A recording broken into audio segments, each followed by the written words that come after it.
당신은 400조 원을 포기할 용기가 있습니까? 누군가에게는 꿈 같은 숫자지만 다른 누군가에게는 부질없는 숫자입니다. 인류 역사상 가장 비싼 종이 한 장을 꼽으라면 무엇일까요? 보물지도? 아니면 왕의 밀서? 여기 단돈 800달러에 넘겨버린 애플 공동 창업 계약서가 있습니다. 만약 이 종이를 쓴 사나이가 마음을 바꾸지 않았다면 그는 오늘날 일론 머스크나 제프 베이조스를 제치고 세계 최고의 부자가 되었을지도 모릅니다.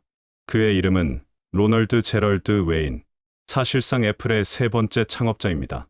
스티브 잡스, 스티브 워즈니악과 함께 애플의 초석을 다졌던 그는 창업 12일 만에 자신의 지분 10%를 단돈 800달러에 팔고 떠났습니다. 사람들은 그를 세계에서 가장 운 없는 사나이라고 부르며 비웃습니다. 하지만 2026년 현재 우리는 그가 왜 그런 선택을 했는지, 그리고 왜 그는 지금도 후회하지 않는다고 말하는지 그 이면에 숨겨진 경제학을 들여다봐야 합니다. 오늘 우리는 800달러에 팔아버린 애플 지분 10%라는 주제를 통해 자산보다 훨씬 무거웠던 리스크의 무게와 한 남자의 인생 철학을 해부합니다. 수백조 원의 가치와 맞받고 그가 선택한 평온한 삶의 가격은 과연 얼마였을까요? 좋아요의 엄지와 구독의 검지는 열정으로 이어집니다. 1976년 캘리포니아의 한 차고, 덥수룩한 수염의 스티브 잡스와 안경을 쓴 스티브 워즈니악이 열정적으로 토론하고 있습니다. 시간이 지나면서 둘은 갈등을 일으키기 시작합니다. 그 옆에는 차분하게 서류를 정리하는 중년의 신사가 있습니다. 그는 잡스가 무리하게 부품을 외상으로 들여오려고 하자 걱정스러운 표정으로 바라봅니다. 세계적인 기업 애플이 탄생한 날은 정확히 1976년 4월 1일입니다. 그 중심에는 세 명의 남자가 있습니다. 21살의 잡스와 25살의 워즈니악. 두 천재는 불같은 성격을 가진 동업자였습니다. 당시 젊은 그들을 제어하고 행정적인 기틀을 잡아줄 어른이 필요했습니다. 잡스는 이전 직장 동료였던 42세의 로널드 웨인을 영입합니다. 창업 당시 동업자인 스티브 잡스, 스티브 워즈니악과 함께 아타리 내장 시스템을 만들었고, 두 사람의 비전을 들은 뒤 함께 애플을 창업했습니다. 지분의 구조는 잡스와 워즈니악이 각각 45%고 웨인의 지분 구조는 10%였습니다. 애플원이 출시되었을 때 잡스는 경영 및 판매, 워즈니악은 기술 개발, 웨인은 로고 디자인과 매뉴얼을 담당했습니다. 웨인이 가진 애플의 지분은 10%밖에 되지 않지만 그 무게는 엄청난 것이었습니다. 경제학적으로 설명하자면 웨인이 받은 지분 10%는 단순한 보너스가 아니었습니다. 두 스티브가 의견 충돌을 빚을 때 캐스팅 보트를 쥐어달라는 신뢰의 대가였죠. 태풍 속으로 들어온 어른인 웨인, 창업의 초자인 그들은 무모하게 사업을 벌였지만 중년의 웨인은 그들과 다른 입장이었습니다. 결국 웨인은 창업 12일 만에 이 지분을 반납합니다. 그리고 그 대가로 800달러, 그리고 나중에 받은 1,500달러를 합쳐 총 2,300달러를 받고 말이죠. 2026년 현재 애플의 시가총액을 기준으로 하면 이 지분은 약 400조 원이 넘습니다. 그 당시 웨인은 큰 부자는 아니었지만 지켜야 할 것이 있는 사람이었습니다. 애플이 가진 리스크의 공포를 알고 있었기에 그는 선택의 여지가 없었습니다. 창업 당시에 아무것도 없는 두 젊은이와 달리 애플이 잘못되었을 때 무한 책임이 자신에게 지워지기 때문입니다. 사람들은 묻습니다. 그 금쪽 같은 지분을 왜 팔았나요?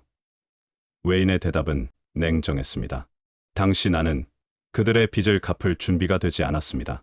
무한 책임의 덫에 대해서 살펴보겠습니다. 당시 애플은 법인이 아닌 동업 형태의 파트너십이었습니다. 이게 왜 중요할까요?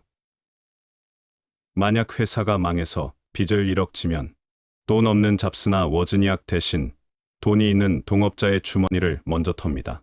당시 잡스는 사업을 위해 무리하게 대출을 끌어쓰고 있었습니다. 20대 청년들은 잃을 게 없었지만 42세의 웨인은 집도 있었고 차도 있었으며 평생 모은 예금도 있었습니다. 잡스의 무모한 질주가 실패하는 순간 웨인의 모든 재산은 공중분해될 위기였습니다. 인생의 굴곡을 겪은 웨인에게는 트라우마가 있었습니다. 웨이는 과거 슬롯머신 사업을 하다 쓴맛을 본 경험이 있었기 때문입니다.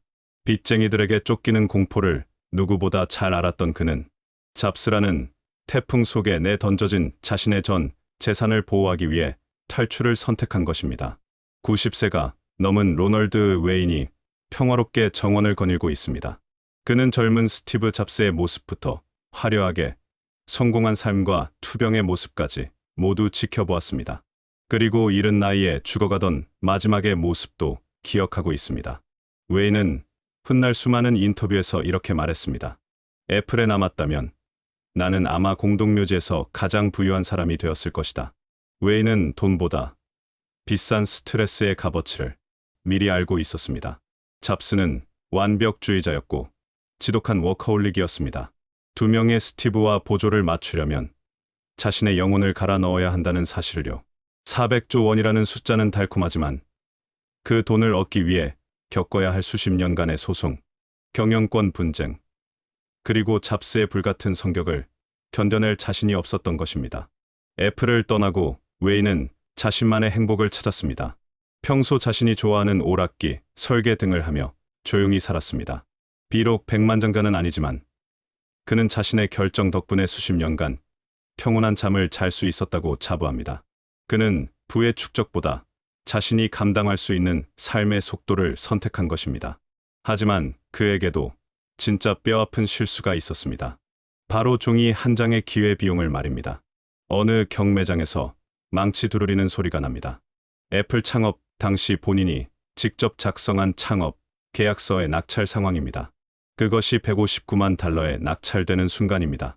웨이는 허탈한 웃음을 짓습니다. 소소하지만 행복한 자신의 인생을 꾸려온 것을 후회하지 않았습니다. 하지만 냉철한 그에게도 계약서 원본 한 장은 뼈아픈 실수였습니다. 지분을 판 것은 전략적 선택이었지만 계약서 원본을 판 것은 명백한 실수였죠.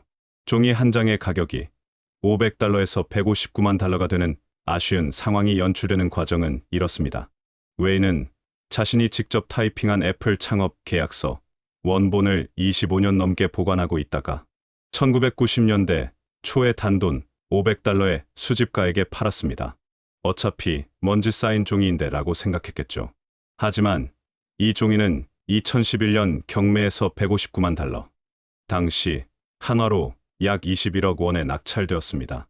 지분 매각은 당시의 정보로 내린 최선의 판단이었기에 후회가 없지만 계약서를 판 것은 단순한 부주의였기에 그는 이 대목에서만큼은 진심으로 아쉬워합니다. 시간이 흐르면서 거대한 디지털 숫자가 0에서부터 400조까지 빠르게 올라갑니다. 애플의 아이폰, 아이패드, 맥북 등 히트 상품들이 쏟아져 나옵니다. 만약 그날 지분을 포기하지 않았다면 그의 삶은 어떻게 바뀌었을까요? 그가 잃어버린 만약의 경제학을 통해 자본주의의 잔인한 시뮬레이션을 돌려보겠습니다. 2026년 실시간 가치를 따지면 현재 애플의 기업 가치는 세계 경제의 거대한 축입니다. 웨인의 지분 10%는 웬만한 국가의 한 해 예산과 맞먹습니다. 그는 개인 섬을 사고 전용기를 굴리며 역사상 가장 영향력 있는 인물이 되었을 것입니다. 게다가 복리의 마법은 엄청납니다. 주식, 배당금만으로도 매년 수조 원을 벌어들였겠죠. 하지만 경제학에는 기회비용만큼이나 중요한 효용이라는 개념이 있습니다. 돈이 주는 만족감이 스트레스가 주는 고통을 넘어서지 못한다면 그 투자는 실패한 것이라는 논리입니다. 웨이는 400조 원의 자산 대신 50년의 평화를 샀습니다. 1976년 애플의 허름한 착오는 화려한 사옥으로 변했습니다. 그것을 로널드 웨이는 인자한 미소로 바라봅니다. 웨인의 사례는 우리에게 자본주의의 가장 본질적인 질문을 던집니다. 당신의 성공 기준은 무엇입니까? 만약 성공이 오직 계좌의 숫자라면 그는 역사상 가장 실패한 사람일 것입니다. 하지만 성공이 내가 원하는 대로 내 삶을 통제하는 것이라면 그는 가장 현명한 사람일지도 모릅니다. 400조 원을 포기하고 평온을 선택한 사나이. 그는 우리에게 말해줍니다. 리스크는 사람마다 무게가 다르며 남들이 열광하는 기회가 나에게는 파멸의 덫이 될 수도 있다는 사실을 말입니다. 과거의 선택을 후회하며 천재를 망치지 않는 그의 초연함이야말로 우리가 수백조 원보다 더 소중히 배워야 할 인생의 진짜 자산이 아닐까요?